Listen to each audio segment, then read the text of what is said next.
سورۃ الحج آیت نمبر 40۔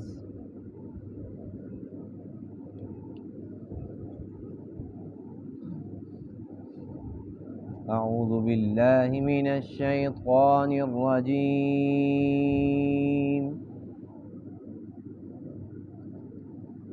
بسم اللہ الرحمن الرحیم،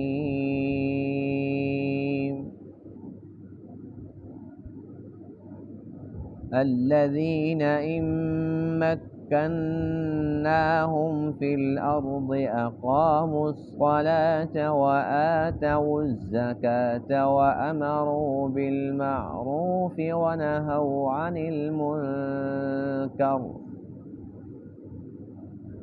وَلِلَّهِ عَاقِبَةُ الْأُمُورِ، وَإِن يُكَذِّبُوكَ فَقَدْ كَذَّبَتْ قَبْلَهُمْ قَوْمُ نُوحٍ وَعَادٌ وَثَمُودُ وَقَوْمُ إِبْرَاهِيمَ وَقَوْمُ لُوطٍ وَأَصْحَابُ مَدْيَنَ، وَكُذِّبَ مُوسَى فَأَمْلَيْتُ لِلْكَافِرِينَ ثُمَّ أَخَذْتُهُمْ فَكَيْفَ كَانَ نَكِيرِ فَكَأَيٍّ مِّن قَرْيَةٍ أَهْلَكْنَاهَا وَهِيَ ظَالِمَةٌ فَهِيَ خَاوِيَةٌ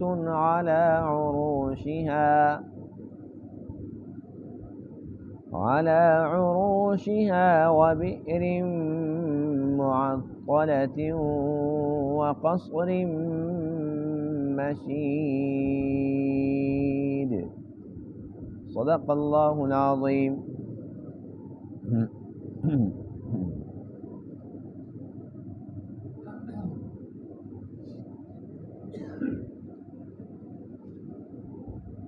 گزشتہ درس میں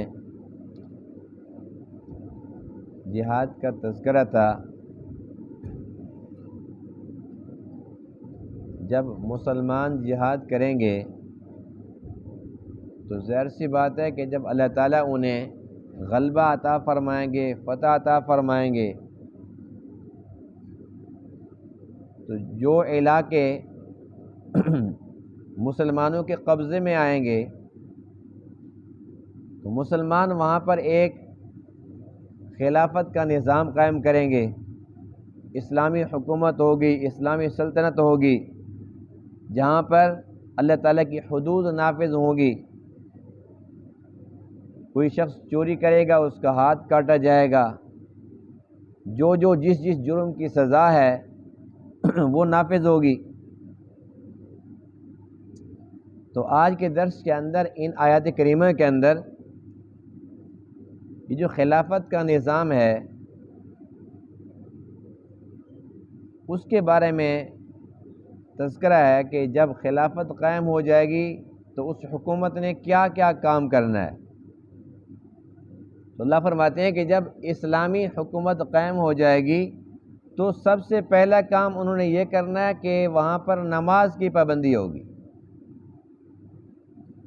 دوسرا کام یہ کرنا ہے کہ وہاں پر زکوٰۃ کا ایک بہت ہی پیارا نظام ہوگا کہ جو امیر طبقہ ہے ان سے زکوٰۃ وصول کی جائے گی اور جو غریب طبقہ ہے ان کے اندر تقسیم کی جائے گی۔ تیسرا کام کیا کرنا ہے کہ امر بالمعروف، اور چوتھا کام کرنا ہے نہی عن المنکر، یعنی کہ ہر اچھی بات کی تبلیغ ہوگی، اچھی بات کا امر ہوگا، بری باتوں سے وہ لوگ روکیں گے۔ تو یہ ہوگا اسلامی حکومت کا کام۔ آج کے درس میں آیت کریمہ کے اندر ایک تو یہ مضمون ہے، دوسرا حضور علیہ الصلاۃ والسلام کے لیے تسلی کا مضمون ہے کہ آپ لوگوں کے پاس جاتے تھے، اللہ کا پیغام پہنچاتے تھے، لیکن بہت سارے کفار و مشرکین ایسے تھے جو آپ کی تکذیب کرتے تھے، آپ کی بات نہیں مانتے تھے، جھٹلانے والے تھے۔ تو آپ علیہ الصلوۃ والسلام اس پر غمگین ہو جاتے تھے کہ میں ان کے بھلے کی بات کرتا ہوں، انہیں بات سمجھ نہیں آ رہی۔ تو اللہ تعالیٰ نے اپنے پیارے محبوب علیہ الصلوۃ والسلام کو تسلی دی ہے، اے محبوب آپ اپنا کام جاری رکھیں، اگر یہ لوگ آپ کو جھٹلاتے ہیں تو آپ اپنے سے پہلے والے پیغمبروں کا حال بھی تو دیکھ لیں۔ قوم نوح نے کیا کیا نوح علیہ السلام کے ساتھ، قوم عاد نے کیا کیا، قوم ثمود نے کیا کیا، قوم ابراہیم نے کیا کیا، قوم لوط نے کیا کیا، قوم شعیب نے کیا کیا۔ تو جتنی پہلی قومیں گزری ہیں ہر پیغمبر کے ساتھ یہ سلوک تو ہوا ہے۔ آپ اپنا کام جاری رکھیں، اللہ فرماتے ہیں کہ میں کافروں کو مہلت ضرور دیتا ہوں، لیکن بالآخر ایک وقت ہوتا ہے جب مہلت ختم ہوتی ہے پھر میں ان کو اپنی گرفت میں لے لیتا ہوں۔ فرمایا کہ آپ جب بستیوں سے گزرتے ہیں تو دیکھیں کہ آج بستیوں کے حالات کیا ہیں۔ جس بستی کے رہنے والے جب وہ ظلم پر اتر آئے اور اللہ کے نبیوں کی تکذیب کی، اللہ تعالیٰ کی وحدانیت کا انکار کر دیا، پھر ہم نے کیا کیا؟ ہم نے ان کے اوپر کوئی نہ کوئی آفت بھیجی، کوئی نہ کوئی مصیبت مسلط کر دی، کسی نہ کسی شکل کے اندر ان کے اوپر ہم نے عذاب بھیجا ہے، اور آج وہ بستیاں تباہ ہو چکی ہیں، اور جو ان کے کنویں تھے آج وہ معطل ہوئے پڑے ہیں، ان کے اندر پانی نہیں ہے، پانی ہے بھی تو کوئی اس میں سے پانی نکالنے والا نہیں ہے، اور جن لوگوں نے اپنے محلات کھڑے کیے ہوئے تھے آج وہ لوگ نہیں ہیں تو محل بھی ویران ہو چکے ہیں۔ یعنی کہ اللہ تعالیٰ اپنے پیارے حبیب علیہ الصلوۃ والسلام کو تسلی دے رہے ہیں کہ آپ اپنا کام جاری رکھیں، آپ نے اپنا کام کرنا ہے، ان لوگوں نے اپنا کام کرنا ہے، اور جو انجام ہے وہ سب کا سب ہم خود دیکھ رہے ہیں۔ الذین ان مکناہم فی الارض، یہ وہ لوگ ہیں کہ اگر ہم ان کو زمین کے اندر قدرت عطا فرما دیں، یعنی کہ ان کو ہم حکومت خلافت ان کو عطا فرما دیں، جہاد کے نتیجے میں اقاموا الصلاۃ نماز قائم کریں گے، وآتوا الزکاۃ اور زکوٰۃ ادا کریں گے، وامروا بالمعروف اور اچھی باتوں کا حکم کریں گے، ونہوا عن المنکر اور بری باتوں سے روکیں گے، وَلِلَّهِ عَاقِبَةُ الْأُمُورِ اور اللہ ہی کے لیے ہے تمام امور کا انجام۔ وَإِن يُكَذِّبُوكَ اور اگر یہ لوگ آپ کو جھٹلاتے ہیں، فَقَدْ كَذَّبَتْ قَبْلَهُمْ قَوْمُ نوح پس تحقیق جھٹلایا ان سے قبل قوم نوح نے، وعاد و ثمود اور قوم عاد اور قوم ثمود نے، وقوم ابراہیم وقوم لوط اور ابراہیم علیہ السلام کی قوم نے اور لوط علیہ السلام کی قوم نے، واصحاب مدین اور مدین والوں نے، یہ کون تھے؟ شعیب علیہ السلام کی قوم تھی۔ وکذب موسیٰ اور موسیٰ علیہ السلام کو بھی جھٹلایا گیا۔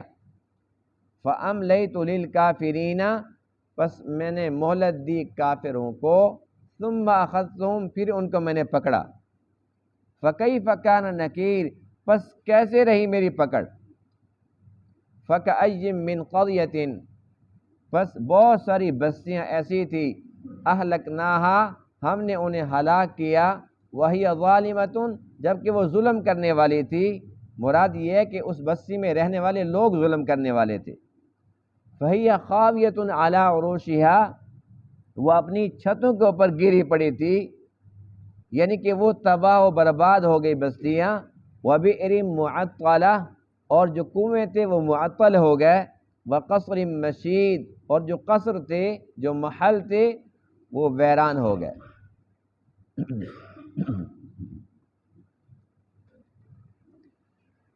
دیکھیے اسلامی حکومت کا قیام یہ فرض عین ہے، جس طریقے سے نماز فرض عین ہے اسی طریقے سے اسلامی حکومت کا قیام بھی فرض عین ہے۔ ظاہر سی بات ہے کہ اسلامی حکومت ہوگی تو جو اللہ تعالیٰ کی حدود ہیں کہ جو چور چوری کرے گا اس کا ہاتھ کاٹا جائے گا، جو بندہ ڈاکہ ڈالے گا اس کو قتل بھی کیا جائے گا، اس کو سولی کے اوپر لٹکایا جائے گا، اور قتل کے بدلے قتل کیا جائے گا قصاص کی شکل میں۔ تو یہ اللہ تعالیٰ کی حدود ہیں۔ اسلامی حکومت اگر نہیں ہوگی تو اللہ تعالیٰ کی یہ حدود کیسے نافذ ہوں گی؟ اگر کوئی بندہ یہ سمجھتا ہے جی بس دلوں پر جب حکومت ہو جائے گی تو پھر یہ گناہ ختم ہو جائیں گے، بس صرف دلوں کے اوپر محنت کرتے رہو، تو یہ ایک غلط بات ہے، غلط سوچ ہے۔ اس لیے کہ حضور علیہ السلام سے زیادہ کوئی محنت نہیں کر سکتا، اور صحابہ کرام سے زیادہ پاک جماعت پیدا نہیں ہو سکتی، لیکن اللہ کے نبی چونکہ معصوم ہوتے ہیں اور اللہ کے نبیوں کے علاوہ کوئی معصوم نہیں ہوتا، تو صحابہ کرام کے دور کے اندر بھی انسانوں سے غلطیاں ہوئی ہیں، ہاتھ کاٹے گئے، قصاصاً قتل کیا گیا، تو یہ یعنی کہ کوڑے مارے گئے، تو یہ سزائیں نافذ ہوئی ہیں کہ نہیں ہوئی؟ جب اللہ کے نبی کے دور کے اندر ان حدود کو نافذ کرنے کی ضرورت پیش آئی، تو پھر اس سے علاوہ کون سا ایسا دور آ سکتا ہے جس کے اندر ان کی ضرورت پیش نہ آئے؟ اس لیے اسلامی حکومت ہوگی، اسلامی نظام نافذ ہوگا، تو یہ جو اللہ تعالیٰ کی حدود ہیں یہ نافذ ہوں گی۔ جہاد کا مقصد کیا ہے؟ جہاد کا مقصد یہی ہے، اللہ کیا فرماتے ہیں؟ وَقَاتِلُوهُمْ حَتَّى لَا تَكُونَ فِتْنَةٌ وَيَكُونَ الدِّينُ كُلُّهُ لِلَّهِ، تم قتال کرو، کافروں کے ساتھ لڑائی کرو، ان کو قتل کرو، یہاں تک کہ فتنہ ختم ہو جائے اور سارا کا سارا دین اللہ کا ہو جائے۔ یعنی کہ جہاد سے جو مقصد، جہاد سے جو چیز مراد ہے وہ یہ ہے کہ صرف اور صرف اللہ تعالیٰ کا پاک نام بلند ہو، صرف اور صرف دین اسلام ہو۔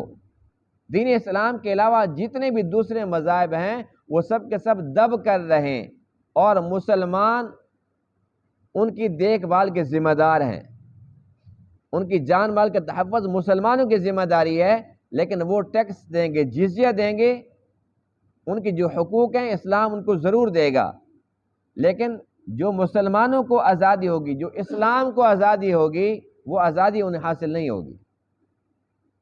اللہ تعالیٰ کی چاہت یہ ہے کہ صرف اور صرف جو دین اسلام ہے وہی سر بلند رہے، اور جو اللہ تعالیٰ کا پاک نام ہے وہی بلند رہے، اور وہ جہاد کے بغیر ناممکن ہے۔ اس لیے پورا کا پورا قرآن بھرا پڑا کہ جہاد کرو، قتال کرو۔ تم قتال کیوں نہیں کرتے؟ تمہیں کیا ہو گیا؟ تم کیوں گھروں کے اندر بیٹھ گئے ہو؟ تم بزدل بن چکے ہو، اللہ کے راہ میں نکلو، اپنی جانوں کے نذرانے پیش کرو، مال کے ساتھ جہاد کرو۔ پورا کا پورا قرآن تو جہاد سے بھرا پڑا ہے، لیکن ہم کہتے ہیں بس یہ نماز روزے کی بات کرو، بس جہاد کی بات چھوڑیں۔ ایسی بات کہ نہیں ہے؟ جبکہ جہاد بھی ایسے ہی فرض ہے جیسا نماز فرض ہے، جیسے روزہ فرض ہے۔ بہرحال اسلامی حکومت کا قیام فرض عین ہے، لیکن افسوس کی بات یہ ہے کہ پوری دنیا کے اندر کوئی ایک خطہ ایسا نہیں جہاں پر 100% اسلام ہو۔ مثال کے طور پر اب سعودی عرب کے اندر یہ ہے کہ وہاں پر کچھ حدود ہیں جو نافذ ہیں، پوری نہیں ہیں، کچھ ہیں۔ 100% اسلام تو نہیں ہے کہ وہاں پر وہ عورتوں کو آزادی بھی دے رہے ہیں، اور پردے پر پابندیاں ختم ہو رہی ہیں، اور محرم کے بغیر سفر کرنے کے اوپر بھی آزادی ہو گئی ہے۔ یعنی اسلام کے خلاف بھی بہت سارے قوانین موجود ہیں۔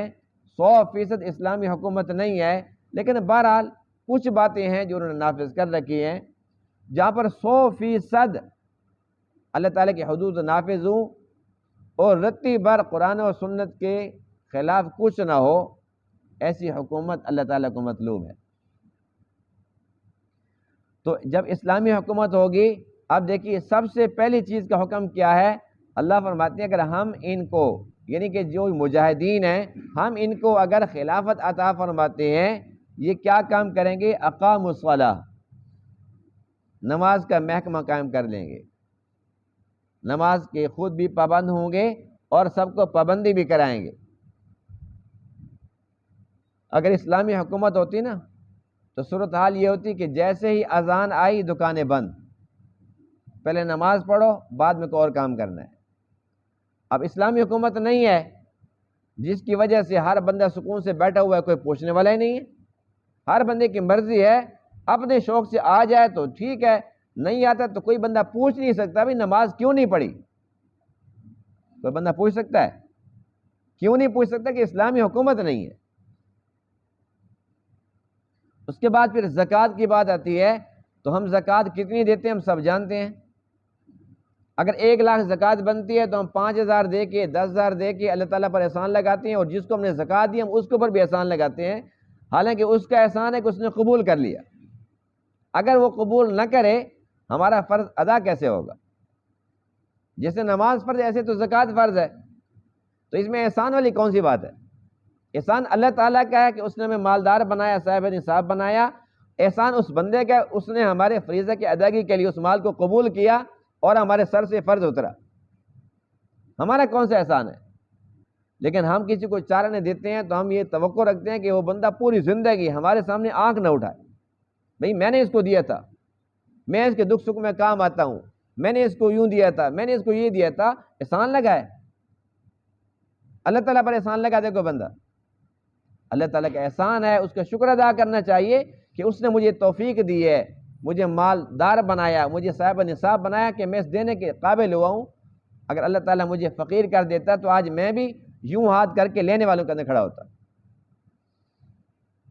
نماز اور زکوٰۃ ان کا ذکر قرآن میں اکثر اکٹھا ملتا ہے۔ وجہ یہ ہے کہ نماز کا تعلق حقوق اللہ سے ہے، اللہ کے حقوق سے ہے، اور زکوٰۃ کا تعلق حقوق العباد سے ہے۔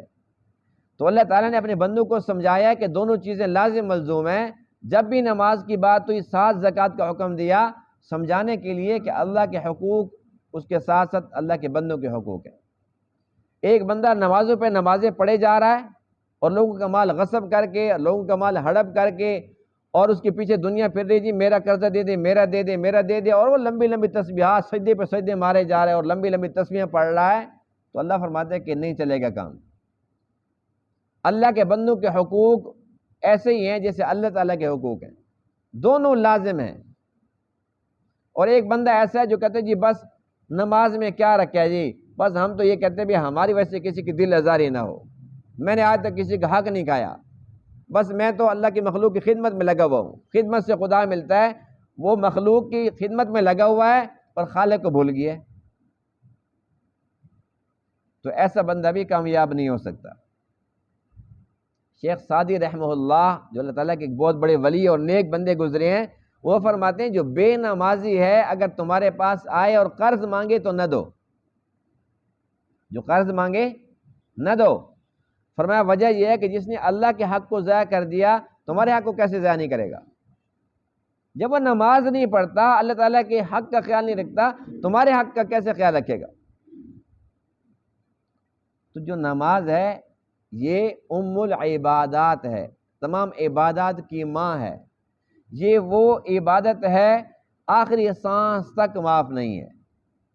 انسان گھر میں ہے، سفر میں ہے، حالت جنگ کے اندر ہے، صحت مند ہے، بیمار ہے، نماز کے طریقے تو بدل سکتے ہیں، سفر کی نماز اور ہے، گھر میں ہے تو نماز اور ہے، حالت جنگ کی نماز اور ہے، لیکن نماز پھر بھی ہے۔ اور جس ہستی کو نماز ملی، نبیوں کے نبی، خلاصہ کائنات، فخر الرسل، آپ پر حالت جنگ کے اندر معاف نہیں ہوئی تو کسی امتی پر کیسے معاف ہو سکتی ہے؟ آج کتنے لوگ ایسے ہیں جو نام نہاد دیندار، دین کے دعوے دار اور ٹھیکے دار بنے ہوئے ہیں اور اپنے آپ کو بڑے بڑے پیران پیر اور صاحبزادہ صاحب کہلواتے ہیں، لیکن نماز کے قریب نہیں جاتے۔ جو بندہ نماز نہ پڑھتا ہو وہ پیر نہیں ہے، وہ بدبخت انسان ہے، وہ گمراہ ہے اور لوگوں کو گمراہ کرنے والا ہے۔ جو اللہ کا ولی ہوتا ہے، جو پیر ہوتا ہے، وہ متبع سنت ہوتا ہے، متبع شریعت ہوتا ہے۔ وہ نماز عام نماز تو کیا، وہ تو تہجد کی نماز بھی قضا نہیں ہونے دیتا، خلاف سنت تھوکتا نہیں ہے۔ ولی وہ ہوتا ہے جس کو دیکھ کر اللہ تعالیٰ کی یاد آ جائے۔ اور آج امت کا حال یہ ہے کہ جو شلوار اتار دے، قمیض اتار دے، کہتے ہیں جی پہنچا ہوا بہت ہے، یہ مجذوب ہے، اس کو نا کپڑوں کا پتہ نہیں بیچارے کو، کپڑوں کا پتہ نہیں ہے، کھانے کا پتہ ہے۔ کھانے کے ٹائم وہ آتے ہیں تو کھانا دو جی مجھے بھوک لگی ہے، کھانا مانگ کے کھاتا ہے۔ نماز کا پتہ نہیں ہے اس کو یہ نہیں پتہ کہ بھئی یہ سطر ڈھانپنا فرض ہے، اگر یہ نہ ڈھانپو تو نماز نہیں ہوتی۔ جیسے نماز فرض ہے، سطر کا ڈھانپنا بھی فرض ہے۔ اللہ تعالیٰ نے انسان کو انسان بنایا تو انسان کو اپنی انسانیت کے اندر رہنا چاہیے۔ جانور بغیر کپڑوں کے پھرتے ہیں، ایک انسان بھی بغیر کپڑوں کے یوں پھرتا ہو، فرق کیا رہ جائے گا؟ وہ مکار ہے یا ویسے وہ دیوانہ پاگل ہے، لیکن اس سے زیادہ بے وقوف اور جاہل وہ لوگ ہیں جو اس کے ہاتھ پاؤں چوم رہے ہوتے ہیں۔ جو اللہ کا ولی ہوتا ہے وہ کبھی بھی شریعت کے خلاف کوئی کام نہ کرتا ہے، نہ کہتا ہے، نہ اس کو برداشت کرتا ہے۔ بہرحال میں عرض یہ کر رہا تھا کہ نماز اللہ کے نبی پر بھی معاف نہیں تھی تو کسی امتی پر کیسے معاف ہو سکتی ہے؟ جو جتنا بھی لمبا چوڑا دعویٰ کرے جی بس میں بہت پہنچا ہوا ہوں، ممکن ہے کہ وہ نماز چھوڑ کر جہنم کے اندر پہنچا ہوا ہو، ہم اس کو جنت کا ٹھیکیدار سمجھ رہے ہیں اور وہ خاص جہنم کے وسط میں پہنچا ہوا ہو، تو ایسے لوگوں سے ہمیں دور رہنا چاہیے۔ نماز کسی صورت کے اندر معاف نہیں ہے، اس لیے ہمیں چاہیے کہ ہم نماز کی پابندی کریں۔ بے شک اسلامی حکومت نہیں ہے، لیکن ہم مسلمان ہیں، اللہ اس کے محبوب علیہ السلام کے وعدوں پر یقین تو ہے، اس لیے ہم نماز کیسے چھوڑ سکتے ہیں؟ مسلمان کی شان کے خلاف ہے کہ وہ مسلمان اور پھر نماز نہ پڑھتا ہو۔ نماز بھی پڑھنی ہے اور زکوٰۃ بھی ادا کرنی ہے، یعنی کہ اللہ کے حقوق بھی ادا کرنے ہیں، اللہ کے بندوں کے حقوق بھی ادا کرنے ہیں۔ اگلا کام کیا کرنا ہے؟ امر بالمعروف اور نہی عن المنکر۔ یہ اسلامی حکومت جب قائم ہو جاتی ہے تو ایک مستقل شعبہ ہوتا ہے امر بالمعروف کا، یعنی کہ یہ جو امت ہے اس کا کام یہ ہے، اللہ تعالیٰ کو یہ بات پسند ہے کہ یہ اچھی باتوں کا حکم کرے اور بری باتوں سے منع کرے۔ جہاں پر یہ نہیں ہے امر بالمعروف، اس کا کیا مطلب ہے کہ اچھی باتوں پر عمل کرنا؟ نہیں، امر کرنا، حکم کرنا،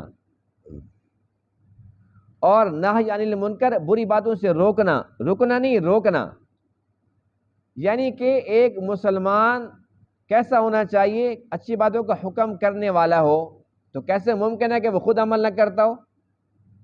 بری باتوں سے روکنے والا ہو، کیسے ممکن ہے کہ دوسروں کو روکنے والا بندہ وہ خود انہی برے کاموں کے اندر پڑا ہوا ہو؟ مسلمان کی شان کے خلاف ہے۔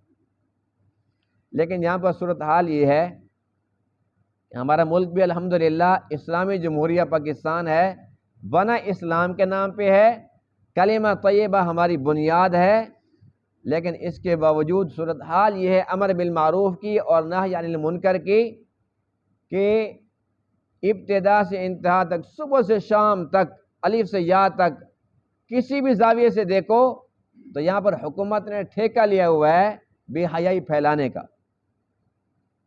کام کرنا کیا تھا؟ اچھی باتوں کا حکم کرنا تھا، بری باتوں سے روکنا تھا، لیکن یہاں پر تو اگر صابن بھی بکتا ہے، صابن کا اشتہار تصویر عورت کی ہوتی، شیمپو بکتا ہے، تیل بکتا ہے، کوئی دوائی ہوتی ہے، ہر چیز کے اندر عورت، اور وہ بھی نیم برہنہ حالت میں۔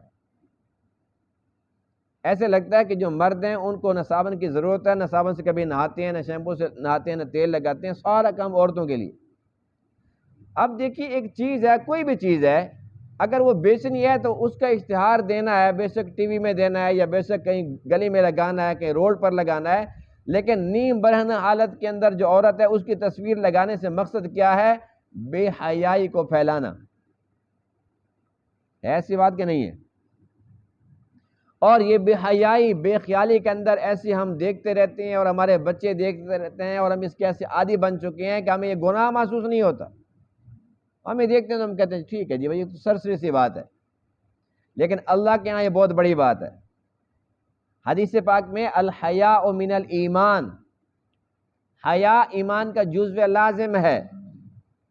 ایک اور حدیث پاک میں ہے اذا لم تستحی فاصنع ما شئت، جب تیری حیا جاتی رہے پھر جو تیرے جی میں آئے تو کر، یعنی کہ جب حیا ہی نہیں رہی تو باقی بچا کیا ہے؟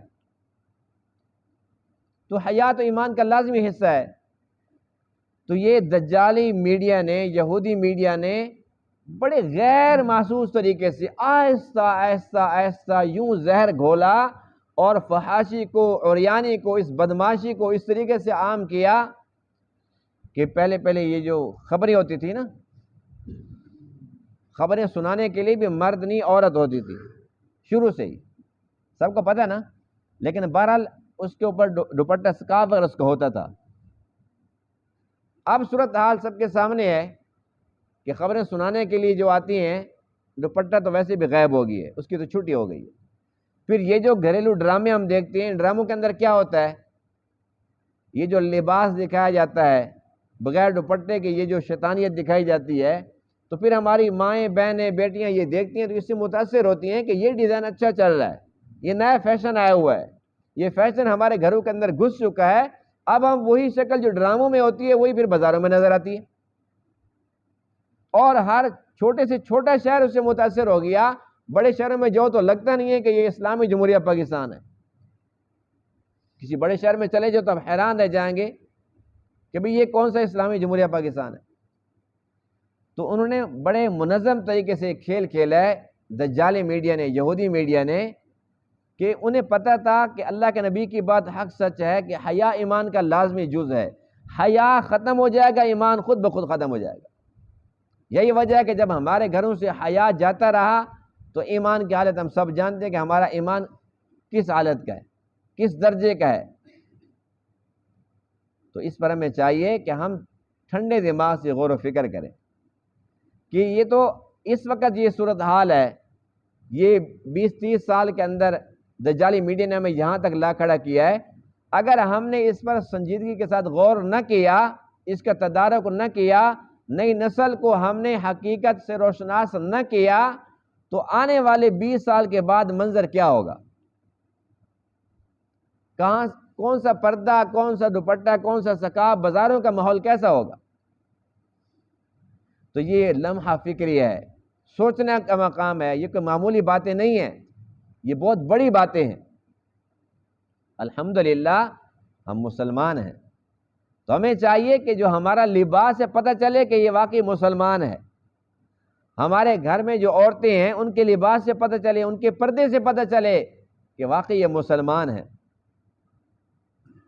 اگر ہمارا ظاہر اسلام کے خلاف ہو گیا، باطن تو ویسے بھی ہمارا بگڑا ہوا ہے، باطن پر تو ویسے ہم نے کوئی محنت نہیں کی۔ ظاہر باطن دونوں جب شیطان جیسے بن جائیں گے پھر کون سا ایمان، کون سا حیا؟ تو مسلمان کی شان یہ ہے کہ وہ امر بالمعروف اور نہی عن المنکر، یعنی خود اچھی باتوں پر عمل کرے گا تو دوسروں کو اس کی بھی وہ کم سے کم تلقین کرے گا، بری باتوں سے خود روکے گا تو دوسروں کو روکے گا۔ آج کل تو جب سے حیا ختم ہوا صورتحال یہ ہے، بری باتوں سے جہاں ہم نے روکنا تھا ہم اس کا حصہ بنتے ہیں، بھرے بازار کے اندر حصہ بنتے ہیں۔ بازار کے اندر بیٹھے ہوئے ہیں 5 بندے 7 بندے بیٹھے ہوئے ہیں اور وہ کسی فلم کا نام لیتے ہیں، جی یہ فلم ایسی ایسی، وہ کہتے ہیں تجھے اب پتہ چلا ہے، یہ تو میں نے 15 سال پہلے دیکھی تھی۔ یعنی منع کرنا تھا، بولڈا کہتے ہیں تو بہت پیچھے پھر رہا ہے، یہ کام تو ہم بہت پہلے کر چکے ہیں، یعنی کہ بے حیائی کے کام کے اندر تو بہت پیچھے ہم سے۔ اب گناہ کا تبصرہ ہو رہا ہے، سارے بندے بیٹھ کر کسی برائی کی بات ہوتی ہے اور کہتے ہیں یہ سارے کام پہلے ہم نے کر کے چھوڑ رکھے ہیں، تو اب ان کاموں کے اندر آئے۔ یعنی کہ گناہ کر کے اور اس کی تشہیر کرنا، اس میں فخر کرنا، کیا یہ کہ مومن کے شان کے مطابق ہے؟ چاہیے تو یہ تھا کہ جب ہم نماز پہ آتے ہیں تو ہم کسی اور کو بھی کہتے ہیں کہ بھائی جان نماز کا ٹائم ہو گیا ہے، نماز پڑھیں۔ کوئی نماز نہیں پڑھتا، ہمارے گھر والے ہیں، بے شک ہمارا کوئی رشتہ دار ہے، ہمارا دوست ہے، ہمارا محلے دار ہے، ہم اسے کہتے ہیں بھائی خیال کرو، نماز پڑھو، نماز کے بغیر بھی کوئی زندگی ہے۔ لیکن ہم کیا کہتے ہیں، ہم بلاتے آ جاؤ بھائی، ہم اپنی نماز بھول جاتی ہے، اس کے ساتھ بیٹھ جاتے ہیں۔ ہمارا کام تھا اس کو لانا، ہم خود بھاگ گئے۔ ہمارا کام تھا برائیوں سے دوسروں کو منع کرنا، ہم جا کے خود ساتھ شریک ہو گئے، 6 گھنٹے بیٹھے رہے، بعد میں خیال آیا کہ میں تو گھر کے کسی کام پر جا رہا تھا۔ اتنے ہم غیر ذمہ دار ہو چکے ہیں۔ تو اس بات کی ضرورت ہے کہ ہم اپنے منصب کو سمجھیں۔ اللہ کا کتنا بڑا احسان ہے، اس نے ہمیں انسان بنایا، کتنا بڑا احسان ہے کہ اپنے محبوب کا امتی بنایا۔ ہم اللہ تعالیٰ کا کس منہ سے شکر ادا کر سکتے؟ اللہ تعالیٰ نے تو ہمیں اتنا بڑا منصب عطا فرما دیا کہ ہم اس کے محبوب کے امتی ہیں، تو اس منصب کے لاج نبھانی کہ نہیں نبھانی؟ تو آج سے عزم کریں کہ انشاءاللہ جہاں پر بے حیائی کی بات ہوگی تو ہم پہلے کھڑے ہوں گے، ہم اس کے خلاف بات کریں گے کہ بھئی بے حیائی برداشت نہیں ہوگی، کریں گے کہ نہیں کریں گے انشاءاللہ۔ اور جہاں پر کسی برائی کی بات ہوگی تو ہمارا کام ہے نہی عن المنکر، بری باتوں سے منع کرنا۔ حدیث پاک میں ہے کہ بہترین درجہ تو یہ ہے جب تم کسی برائی کو دیکھو ہاتھ سے روکو۔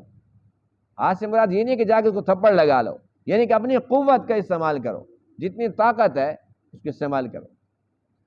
فَإِن لَّمْ يَسْتَطِعْ فَبِلِسَانِهِ، اگر اتنی طاقت نہیں تو پھر زبان سے گزارش کرو، بھائی جان ایسا نہ کرو۔ فَإِن لَّمْ يَسْتَطِعْ فَبِقَلْبِهِ، اتنی بھی طاقت نہیں ہے تو پھر کم سے کم دل کے اندر تو اس کو برا سمجھو کہ یار کام غلط ہے۔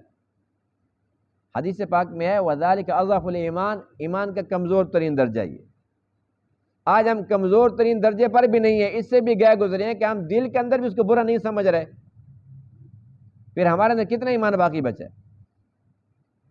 تو ہم کوشش کریں کہ ہم خود بھی اچھے کام کریں، اور جہاں تک ہمارا بس چلے ہم اچھی باتوں کا حکم کریں، خود بھی بری باتوں سے رکیں۔